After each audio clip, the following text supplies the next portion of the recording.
ओम वंदे शंभुमापतिं सुरगुरुं वंदे जगत् कारणं वंदे पन्नगभूषणं मृगधरं वंदे पशूनां पतिं वंदे सूर्यशशाङ्कवह्नि नयनं वंदे मुकुन्द प्रियं वंदे भक्तजनाश्रयं च वरदं वंदे शिवम शंकरम। नमस्कार, स्वागत है आपका आचार्यवाणी में। मैं आचार्य डॉक्टर विक्रमादित्य आपके साथ हूँ। आज का विषय हमारा है कि वृश्चिक राशि वालों के लिए 6 तारीख का दिन मंगलवार का दिन है, नवमी तिथि विद्यमान है। और इस दिन एक बात और ध्यान रखें कि 8 और 9 तारीख को अश्लेषा और मघा नक्षत्र का योग बन रहा है, जो गंडमूल के अंतर्गत आते हैं। यदि इन दिनों में नक्षत्रों में कोई घर में जन्म ले रहा है तो उनकी मूल शांति माता पिता को अवश्य करानी चाहिए। ग्रह नक्षत्रों के दृष्टिकोण से जो ग्रह दिखाते हैं कि 6 और 7 तारीख के 6 तारीख के दिन मंगलवार और 9वीं तिथि जो है वो आपकी राशि के दृष्टिकोण से क्या योग बनाएगी। आपकी राशि के दृष्टिकोण से ग्रह योग ऐसे बनते दिखाई दे रहे हैं कि जितनी मेहनत उतना लाभ। ध्यान रख लीजिए, जितनी मेहनत उतना लाभ, और आपके कर्म का फल आपको मिलना ही है। बहुत सारी बार हम डरते रहते हैं कि हम मेहनत कर रहे हैं, क्रेडिट कोई और ना ले जाए। अरे बिल्कुल नहीं ले जा सकता। ग्रह नक्षत्र इस वक्त आपके लिए जिस प्रकार के अनुकूल स्थिति बनाते दिखाई दे रहे हैं, इसलिए थोड़ा बुद्धि से आप कुछ विशेष तौर पर नेगेटिविटी हटाने का प्रयास कीजिए तो आपके लिए अच्छा रहेगा।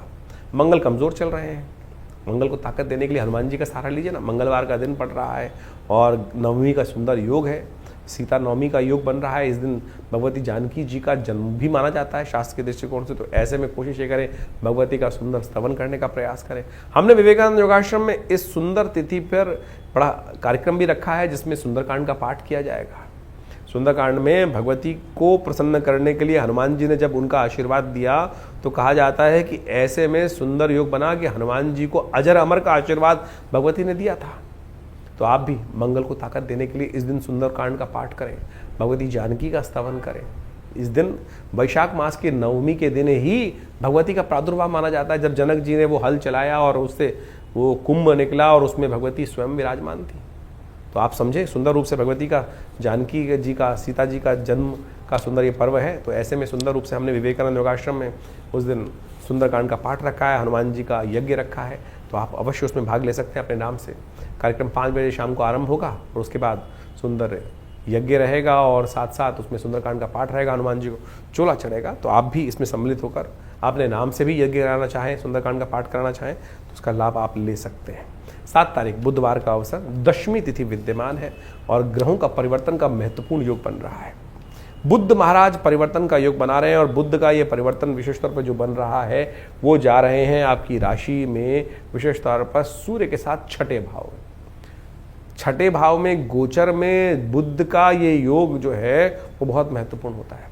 सूर्य को भी नेगेटिव जो स्थिति चल रही है, उच्च के तो हैं आपकी राशि में, लेकिन छठे भाव में बैठकर थोड़ा अच्छा नहीं करते हैं, वो कमजोर स्थिति शरीर को देते हैं। लेकिन बुद्ध जाकर उनको भी ताकत देंगे, जंगल में मंगल करने का योग बनाएंगे। लेकिन ध्यान रखना, आपकी स्थिति मनोस्थिति थोड़ा ध्यान रखने की जरूरत है। एक तो आप जिद्दी बहुत ज़्यादा चल रहे हैं इन दिनों, और ऐसे में हो सकता है कि इस बुद्ध के परिवर्तन के साथ साथ आप थोड़े से ऐसे हो जाए कि बने बनाए काम को लात मारा है।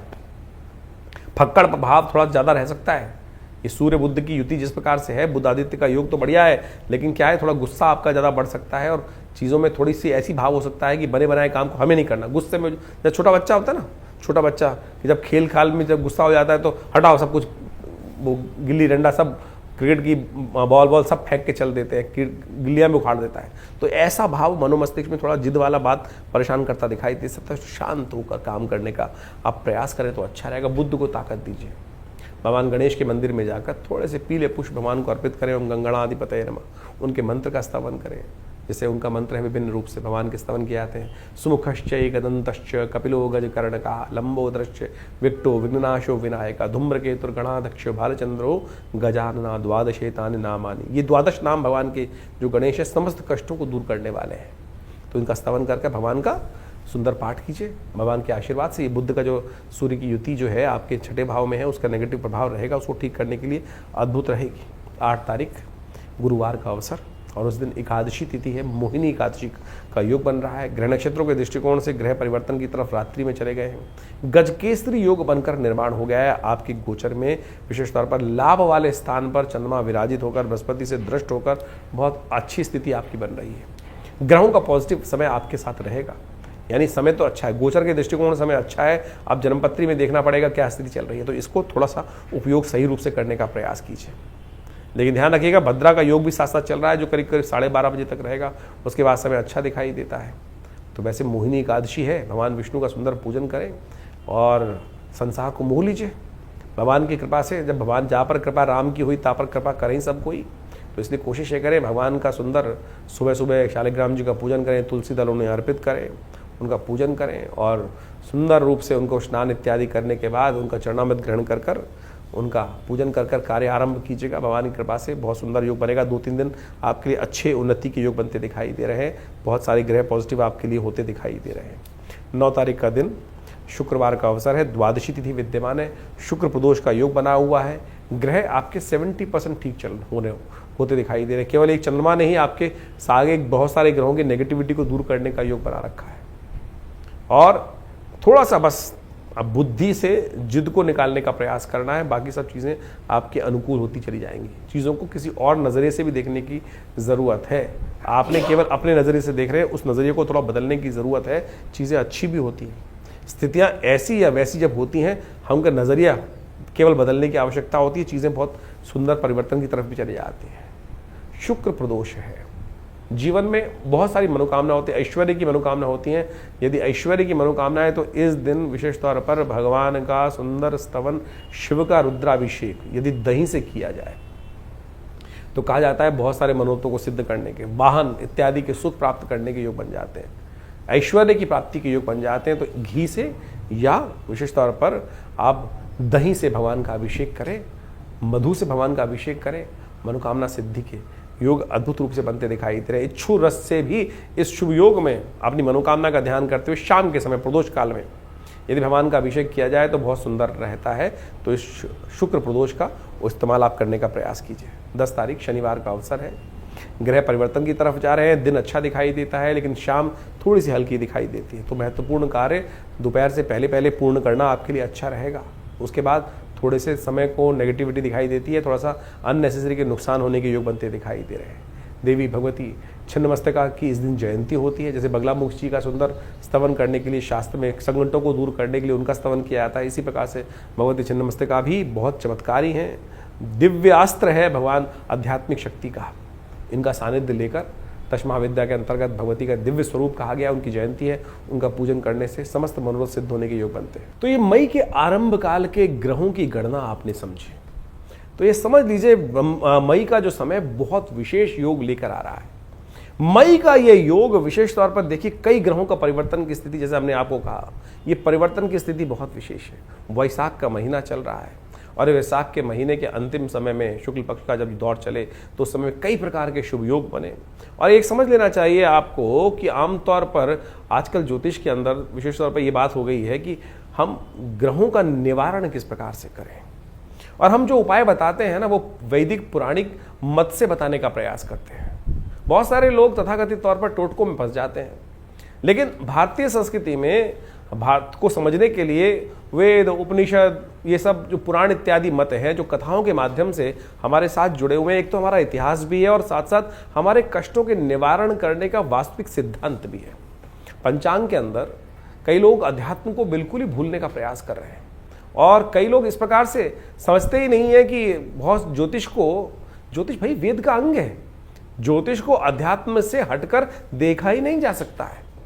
अध्यात्म से हटके समझने का प्रयास करेंगे तो ग्रह गणना को विशेष तौर पर ना तो उसकी वास्तविकता आप समझ सकते हैं, वो तो मैथमेटिक्स कैलकुलेशन के रूप में आप उसको केवल गणनाओं के तौर पर समझ सकते हैं, लेकिन निवारण, कष्ट का निवारण जो है वो इतिहास में दर्ज है। पुराण, उपनिषद, वेद, ये सारा का सारा भारतीय संस्कृति का ऐसा एक सार गर्भित ग्रंथ है कि जिससे हमको जीवन जीने की कला भी समझ में आती है। और ये वैशाख का महीना चल रहा है जिसे भगवान ने अपना नाम दिया है। कार्तिक से भी बढ़िया कोई मास हो सकता है जिसमें सुंदर योग बनते हैं, चाहे वो विशेष तौर पर आप समझे जिसमें आज हमने आपको समय कालांतर में बताने का प्रयास किया। अक्षय तृतीया वैशाख के महीने में आती है और साथ साथ विभिन्न प्रकार की जयंती आती है, बगलामुखी जयंती आती है। जीवन में कष्ट चल रहा हो, कैसे निवारण करेंगे? अगर एक पुराने हमारे कवि साहब ने लिखा, क्षमा शोभती उस भुजंग को जिसके पास गरल हो, अभी भारत के ऊपर इतनी भयावह स्थिति बनी। कुछ लोगों ने भारत के सम्मान को तार तार करने का प्रयास किया। यदि हम पे शक्ति नहीं होगी जैसे, तो हम कैसे, कोई भी आके थप्पड़ मार के चला जाएगा, और यदि शक्ति होगी तो उसका प्रत्युत्तर देकर अपने सम्मान को पुनः स्थापित करने का कार्य किया सकते हैं। बगलामुखी, छिन्नमस्तका इत्यादि की जयंती इस वैशाख के महीने में आती है। ये शक्तियों का इसीलिए शास्त्र में वर्णन है कि भाई जीवन में कष्टों का निवारण करने के लिए जो आपके पास शक्तियां हैं, ब्रह्मास्त्र हैं, उनका उपयोग किया जाना चाहिए।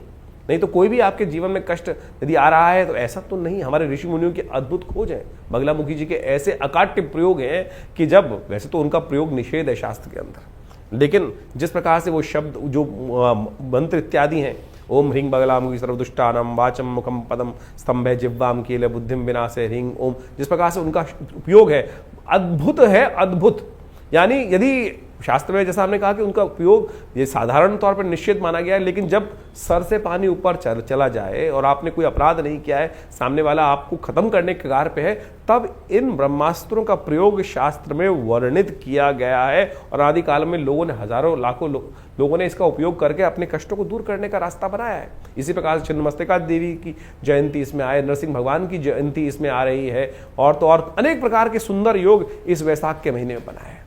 और सुंदरतम प्रभाव ऐसा बताया गया है कि केवल जल का दान ही समस्त कष्टों से निवारण का योग बना देता है। वो सब हमने आपके समक्ष रखने का प्रयास किया।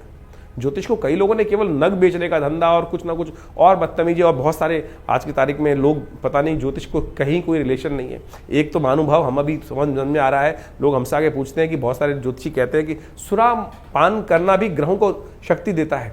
अरे मूर्खता की पराकाष्ठा है। किस प्रकार से शास्त्र में कहां, किस प्रकार से, कौन से जगह वर्णित है जिनको शब्दों का, संस्कृत का एक आ ई उ का ज्ञान तक नहीं है, शब्द पता ही नहीं है कि जो किस प्रकार से उपस्थित करने की बात कर रहे हैं। कई लोग तो आज भारतीय संस्कृति को इस प्रकार से कहते हैं कि देवता जो सोमरस का पान करते हैं उसको हम मदिरा के साथ जोड़ देते हैं। अरे मदिरा और सुरापान में बहुत फर्क है। सुरा का मतलब होता है चंद्र से निकला हुआ अमृत के समान शीतल पेय जो अमृतत्व का वर्णन करता है। क्या वो सुरा के, मदिरा के साथ उसको जोड़ सकते हैं आप? और अभी ज्योतिष में ऐसी वर्णन कर रही है कि किसी को मदिरा पिलाना भी उपाय होता है, ग्रहों को शक्ति दे देता है, सत्यानाश कर देगा। किसी भी ज्योतिष के वास्तविक तौर पे अनुभव के ग्रंथ की बात करें तो वहां ये लिखता है शराब और कबाब, चाहे लाल किताब, चलिए आज की तारीख में प्रचलित लाल किताब है, वहीं जाके पढ़ लीजिए कहाँ किस ग्रह के उपचार के लिखा है। वहां तो ये बात लिखी है कि शराब और कबाब जिसकी जिंदगी में आ जाएगा वो बर्बाद हो जाएगा व्यक्ति। तो आप समझें ज्योतिष को जिस प्रकार से आज तथाकथित लोगों ने जिस प्रकार से पहुंचाया है, कहां कहां पहुंचा दिया है, उन सबको आज हटाने का हम प्रयास करें सही रूप से। हमने ज्योतिष को वैदिक ज्योतिष के साथ जोड़कर आपके समक्ष उपाय रखें। और इस वैशाख महीने में आप समझें, हमारे यहाँ व्यवस्थाएं बताई गई है, माधव मास इसका नाम रखा गया। केवल जल का दान, कलश भरकर जल का दान करने से ही आपके जीवन के, इस मास में कहा जाता है कि एक बार हरिनाम का स्मरण कर लें तो आपके समस्त कष्ट निवारण करने के योग बन जाते हैं।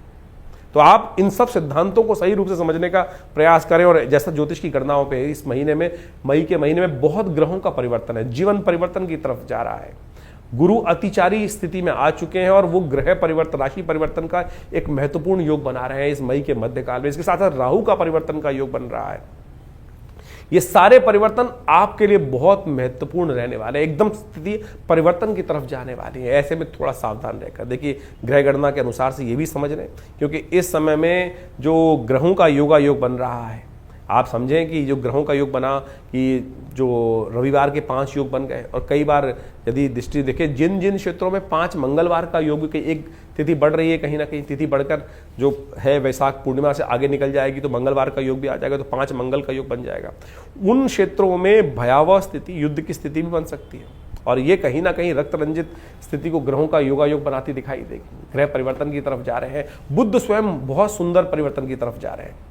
बुध का ये परिवर्तन बहुत विशेष होने वाला है। बुध जिस प्रकार से काफी लंबे समय तक क्षीणस्थ अवस्था में थे, नीच की राशि में चल रहे थे, और वो परिवर्तन कर सूर्य के साथ बुध आदित्य योग बना के चले गए हैं। ये सब का सब आपकी राशि में बहुत महत्वपूर्ण योग परिवर्तन की तरफ ले जाता दिखाई दे रहा है। लेकिन यहाँ एक बात और समझने की आवश्यकता है, हम ज्योतिष के यहाँ विषय जो उपस्थित रखते हैं वो गोचर के साथ रखते हैं।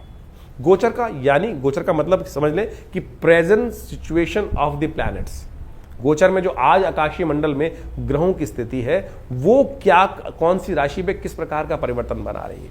लेकिन आपका जन्म एक विशेष समय पर हुआ है, उससे आपकी जन्मपत्री बनी, उससे आपके नक्षत्र की कैलकुलेशन से दशाएं निकाली गई, दशाएं, अंतर दशाएं, ग्रहों की इंटरनल स्थिति, उन सबको कोरिलेट करने की आवश्यकता है। अगर विंशोत्तरी दशा, अंतर दशा, प्रत्यंतर दशा के अनुसार से आपका समय अच्छा चल रहा है और गोचर में भी वही ग्रहों का योगायोग बन जाए तो वारे न्यारे हैं। और बाई चांस यदि विंशोत्तरी में अच्छा नहीं चल रहा है, गोचर में अच्छा चल रहा है, या गोचर में अच्छा नहीं चल रहा है, विंशोत्तरी में अच्छा चल रहा है, तो उसका इंप्रेशन अलग हो जाएगा। तो इसलिए जन्मपत्री इत्यादि को बहुत अच्छे से गोचर के दृष्टिकोण से तो समझ में आती है चीज़ें। कई बार बहुत सारे लोगों के प्रश्न आते हैं, बोलते हैं कि आपकी राशि के दृष्टिकोण से हमने जो योग बन रहा है वो बहुत बहुत बहुत अच्छा बता रहे हैं, लेकिन हमारे जीवन में घटित नहीं हो रहा है। कारण क्या है? कारण होगा आप हमारे अपने इंडिविजुअल चार्ट के अंदर कोई ना कोई ऐसी ग्रह स्थिति बैठी हुई है कि जिसका हमको ज्ञान नहीं हो पा रहा है। और जो वहां अगर किसी व्यक्ति की कुंडली में दरिद्र योग बना हुआ है, केमुद्रम योग बना हुआ है, आपकी कुंडली में 100 राजयोग है और एक केमुद्रम योग, चंद्रमा बिल्कुल अकेला है, कोई शुभ ग्रह से दृष्ट नहीं है और आसपास उसके 2-2 भाव तक कोई ग्रह नहीं बैठा है, तो फिर दरिद्र योग हो गया है और 100 राजयोगों को अकेला वो केमुद्रम योग खत्म कर सकता है।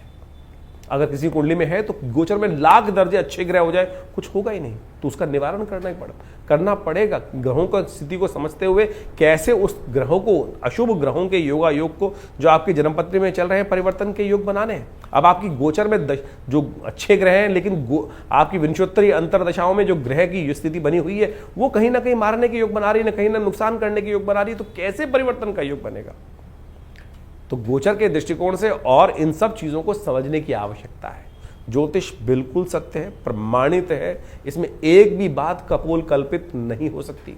यहां तक कि आपके जीवन में जो स्वप्न भी आ रहा है ना, वो भी ग्रहों के अनुसार से जाना जा सकता है, उसका भी प्रभाव है और ये बहुत विवेचना के द्वारा उपस्थित किया जाता है। बहुत सारे जीवन में आपकी कुंडली में सपोज एक व्यक्ति आए हमारे पास और उनकी कुंडली में बहुत वर्ष पूर्ण के आते, पिताजी के साथ जन्मपत्री देखने का अवसर मिला उनका, और वो बड़े परेशान थे और हिंदुस्तान के एक बहुत बड़े ब्यूरोक्रेट थे, एक उपराष्ट्रपति थे, उनके बहुत अच्छे निजी सचिव थे शायद, बहुत पुरानी बात है। और वो जन्मपत्री दिखाने आए हमारे पास पिताजी के समय पर, और आप समझे उनकी जन्मपत्री के अंदर वो बात देखने आए थे, महाराज जरा देखें जन्मपत्री हमारी क्या है। हम लोगों ने जब जन्मपत्री देखी तो बड़ा अच्छा ग्रह दिखाई दिया, महाराज पुनः देखें। तो उन्होंने कहा जी मेरे को किसी ज्योतिषी जी ने बता दिया है कि मेरा मृत्यु योग आ रहा है, मेरी मृत्यु होने वाली, ऐसा योग उन्होंने बताया कि होने वाली है। जब हमने बहुत जन्मपत्री को देखा तो हमने कहा जी आपकी कुंडली में तो पूर्ण आयु है, हाँ, लेकिन जिन ज्योतिषी ने बताया है वो भी चमत्कार किया है, बिल्कुल मृत्यु होने के योग है आपकी कुंडली में, लेकिन उस मृत्यु के बाद भी आप जीवित रहेंगे।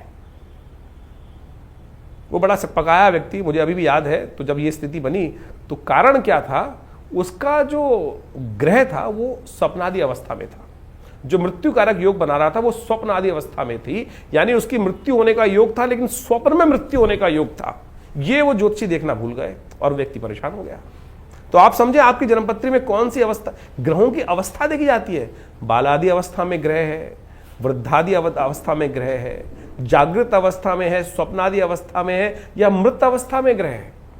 अब समझे कि आपकी कुंडली के अंदर बहुत सारे, जो आप संपूर्ण कुंडली कैलकुलेट करते हैं तो बालादि अवस्था भी ग्रह मानी जाती है, जिसका ग्रह भी जन्म हुआ हो, बालादि अवस्था में हो, युवा में है या प्रौढ़ में है या बहुत बुढ़े में अवस्था में है या मृतावस्था में है, ग्रह भी मृतावस्था में होता है। तो यानी वो कब कौन से अंशों में कहां किस प्रकार से बैठा है, इन सब चीजों की इतना वृहद वर्णन ज्योतिष शास्त्र के अनुसार से किया जाता है और उसके बाद विवेचनाएं की जाती है। ग्रह आप समझे ऐसी अवस्थाएं बनती हैं कि प्रत्यक्ष अवस्था में या हास्यादि अवस्था में, ग्रह की अवस्था हास्यादि अवस्था, यानी मजाक वाली स्थिति में भी ग्रह है कि आपका ग्रह बहुत बढ़िया उच्च का होकर बना हुआ है, लेकिन उसकी अवस्था हास्यादि अवस्था में, तो मजाक उड़वाएगा आपका। बहुत बार जीवन में होता है कि सब कुछ होते हुए भी कहीं मजाक उड़ रहा है व्यक्ति का, सब कुछ भाष्य परिहास हो गया। तो वानी वो ग्रहों की अवस्था भी इतनी ज्यादा ज्योतिष के अंदर बहुत गणनाएं बहुत सुंदर रूप से उपस्थित की गई हैं। इसके लिए अध्ययन की आवश्यकता है। आज की तारीख में तो बहुत सारे लोग सोशल मीडिया पर लोगों को ज्योतिषी बना रहे हैं। 4 दिन के अंदर ग्रहण ज्योतिष पढ़कर आप किसी भी प्रकार से आप बहुत सारे ग्रहों के मूल को समझकर प्रेडिक्शन करना जान जाएंगे। नीम हकीम खतराए जान, एक पुरानी कहावत है, नीम हकीम खतराए जान। आप किसी कुंडली में, जैसे मैंने ये आपको एक कहानी उपस्थित करी, कहानी नहीं है, सत्य कथा है, वो व्यक्ति सोची क्या स्थिति रही होगी, कि उसके मनोमस्तिष्क पे क्या स्थिति होगी कि वो व्यक्ति सोच रहा है कि मेरी मृत्यु होने वाली है। मेरा एक मित्र था, दिल्ली में बहुत बड़ी दुकान चलाते हैं, बहुत बड़ी एक लॉ की दुकान चलाते हैं। मुझे आज भी याद है कि अब जिससे कुछ 10-15 वर्ष पूर्व उसके दिमाग में कोई ऑपरेशन की बात आई, दिमाग में कुछ समस्याएं थी, डायग्नोज हो गया था। और उन दिनों पिताजी हमारे थे, हमारे पास आया जन्मपत्री दिखाने के लिए।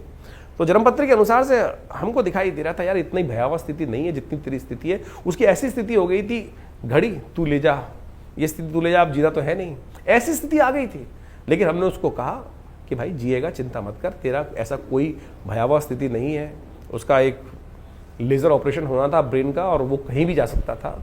लेकिन प्रार्थना कराई भगवान की, और साथ साथ उसकी ज्योतिष के दृष्टिकोण से उसको विश्वास दिलाया। आज 12-15 साल हो गए, उसको देखता हूँ, समझता हूँ, आज भी उसकी नमस्ते आती है, धन्यवाद आता है।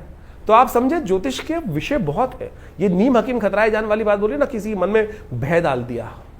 आज पूरा खेल भय का चल रहा है। चाहे किसी भी फील्ड में चले जाओ, किसी डॉक्टर के पास चले जाओ, वो कह देता है कि भाई ये तो बहुत खतरनाक बीमारी है, इसका तुरंत ऑपरेशन करा लो, कुछ और है नहीं, व्यक्ति बेचारा वैसे ही परेशान हो जाता है। तो ज्योतिष भय दिलाने वाली स्थिति नहीं है, ज्योतिष विश्वास दिलाने वाली स्थिति है। आपके जीवन में परिवर्तन लाने का रास्ता बनाया गया है। आपके जीवन में सिखाया जाता है कि कोई भी कष्ट है उसका सकल पदार्थ है जगमाही, कर्महीन पुरुष पावत नहीं। कर्म सही दिशा में कर्म किया जाए, जो उपाय निवारण, कारण जानने के बाद निवारण जो है वो ज्योतिष के उपनिषद इत्यादि यानी पुराण इत्यादि में ही तो वर्णित किया गया है कि किन किन के जीवन में कहां कहां घटना बनी, उन्होंने सत्यनारायण कथा करी और उससे उनके जीवन के कष्ट दूर हो गए। तो यही तो निवारण है। आज की तारीख में लोग बैठे हैं कि भैया वो शराब पिला दो, इस दिन शराब पी लो, इससे ग्रह परिवर्तन हो जाएगा, शुक्र और बलिष्ठ हो जाएगा। बलिष्ठ क्या होगा, आपका जीवन में समस्याएं कुछ और हो जाएंगी। आप सोचें कि आज की तारीख में लोग चुटकी बजाकर स्थितियों को उत्पन्न करने के लिए आज जो भी स्थिति की जा रही है वो ज्योतिष के दृष्टिकोण से कहीं उनका ज्योतिष से कोई मतलब है नहीं। तो हम इन समस्त चीज़ों को आपके समक्ष पूरी तरह से ज्ञान वर्धन करने के साथ साथ चीज़ों को सही रूप से करने का प्रयास करते हैं। तो ज्योतिष को सही रूप से समझें, चीज़ों को अपने जीवन में उतारने का प्रयास करें।